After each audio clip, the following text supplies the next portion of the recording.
Oh, would there be any significant difference in soundstage performance when turning an SVS Prime bookshelf on its side? Yes.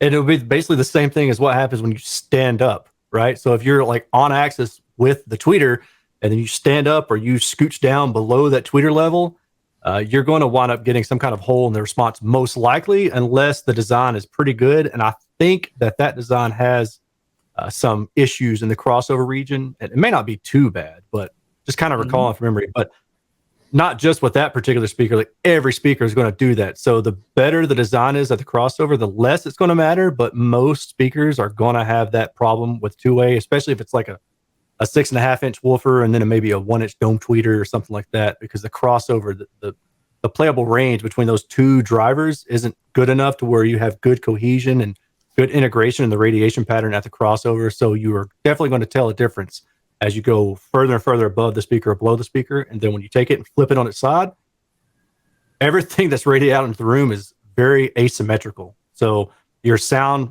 your reflections off the sidewalls and stuff aren't going to sound much like what you hear when you're sitting directly in front of the speaker. So that'll cause you some issues with like timbre, tonality, and stuff. So yeah, don't do it, because don't do it. If you ever exactly what you're saying, stand up and notice the sound difference. Usually it's a dip around the crossover region, right, Aaron? Yeah.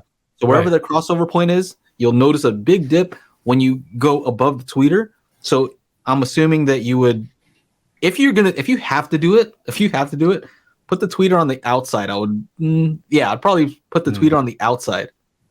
You know what I'm saying? I see that in music studios a lot when they don't have. They just like. That's okay. So Cali Audio has the LP6 V2, which is a two-way woofer tweeter, right?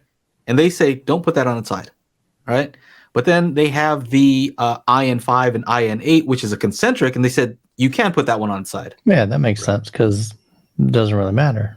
Yeah, right. So, yeah, not recommended. Did you guys? Did we talk about this? What about taking center channel MTM and putting them upright? Yeah, that works. That works. So I'm actually reviewing an MTM 100 from Monolith. And it's meant to be, you stand them up, and it's an MTM with two passive radiators on the side. And so you can't lay it flat because the radiator is on the cabinet, right? So you can't. And it's rounded. The cabinet's a little bit rounded. Interesting. I'm getting some awesome imaging from it. Is that to be expected, Aaron?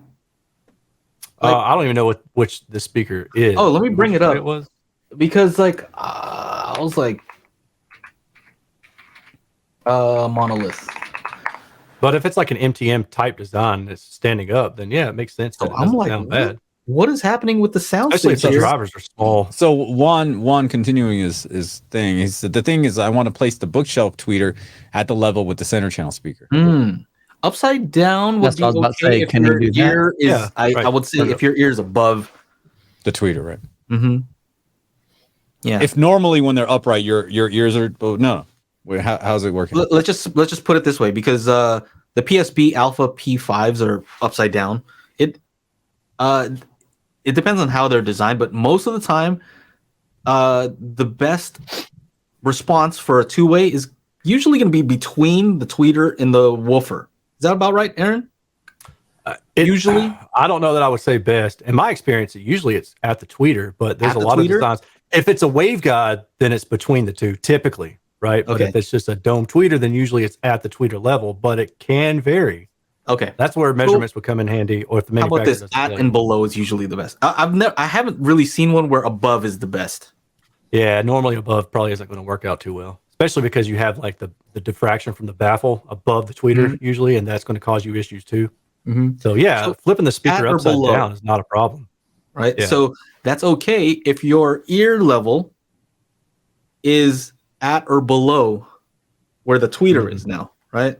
Now that if you place it upside down, right, you want to be here or above it. If it's high up here, then it's not good for it to be upside down.